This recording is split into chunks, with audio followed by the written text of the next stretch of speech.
नाज़रीन, ये ज़िले शिकारपुर का दूसरा बड़ा कारोबारी फलता फूलता शहर मधेजी है। कहते हैं इस शहर की रौनक शहर में रहने वाले दीवान बिरादरी की वजह से है, क्योंकि वो हर चीज़ कुर्बान करके कारोबार को बढ़ाते हैं और कारोबार बढ़ने से शहर की रौनक भी दोबाला होती रहती है।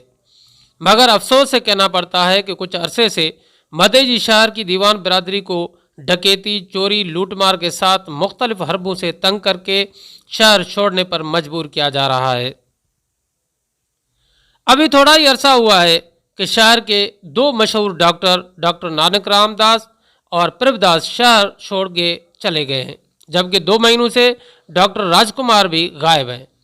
उसके अलावा भी कुछ और दीवान कम्युनिटी के लोग मधेजी छोड़कर इंडिया और दूसरी जगहों पर चले गए हैं। अब 2-4 दिन पहले एक दीवान के घर पर फायरिंग की गई है, जबकि आज दीवान बिरादरी के मुखी सतराम दास के करियाना की दुकान से तीसरी बार चोरी का वाक़या भी पेश आया है। एक तरफ पुलिस इंतजामिया खामोश तमाशाई बनी हुई है, तो दूसरी जानिब शहर की मालकी के दावेदार भी अपनी आंखें बंद किए हुए शरपसंद अनासर को ढील देकर शहर को तबाही की जानिब धकेलने पर तुले हुए हैं। ऐसा लगता है कि कुछ शरपसंद अनासर शहर की तरक्की और रौनक को तारीकी और तबाही की तरफ धकेलना चाहते हैं।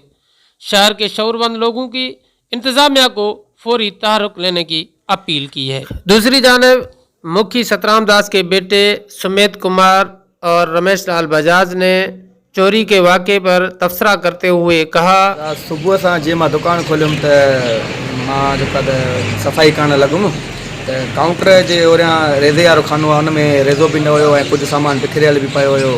त मूंखे शक थियो, मां मथे चढ़ी आयुमि, ॾिठुमि त दर भॻल हुयो। दर भॻल हो, हुन में जेको आहे त हेठि वरी सार संभाल लधी पंहिंजी, हुन में कुझु मुंहिंजी कैश हुई। मां मोबाइल वरिती हुई राति जो, उहा बि मां खाने में मूंखां विसरी वई, उहा बि मुंहिंजी खणी विया आहिनि। रेज़ो हुयो ऐं 1-2-3 ॿियूं शयूं जेके मां हिन ताईं पाण कान संभालियूं आहिनि। जेको आहे त 15,000-20,000 खनि सनी कैश थींदी आहे, रेज़ो बि थींदो जेको मुंहिंजो खणी थी। मुंहिंजे दुकान जी 3 वारदात आहे, 3 वारदात अञा ताईं मूंखे चोरी कान मिली आहे। पुलिस बि माना हिन वक़्त ताईं कुझु करे कान सघे, माण्हू बि हथु करे थी, पोइ बि अलाए छो उन्हनि खे नथी कुझु करे सघे।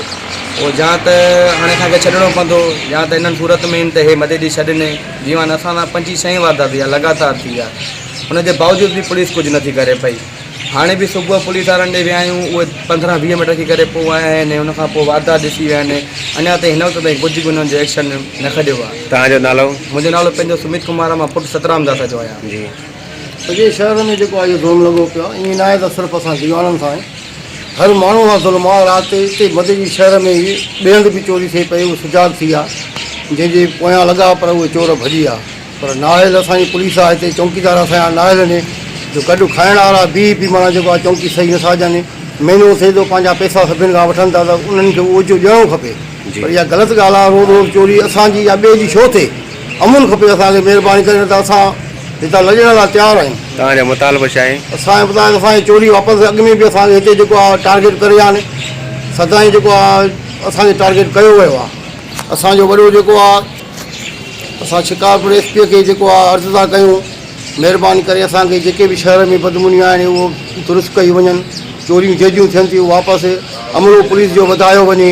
राति जो जेको आहे 2-2 ॼणा सिपाही इहे मोटरसाइकिल में फिरंदा, इहे 2 सिपाही छा कंदा? हर कंहिंखे जान पंहिंजी प्यारी आहे। महिरबानी करे असां SP खे अर्ज़ु था कयूं, अमलो मधेजी शहर में वारदात में जीअं घटिताई थिए, पंहिंजी ड्यूटी सरे अंजाम ॾियनि। महिरबानी।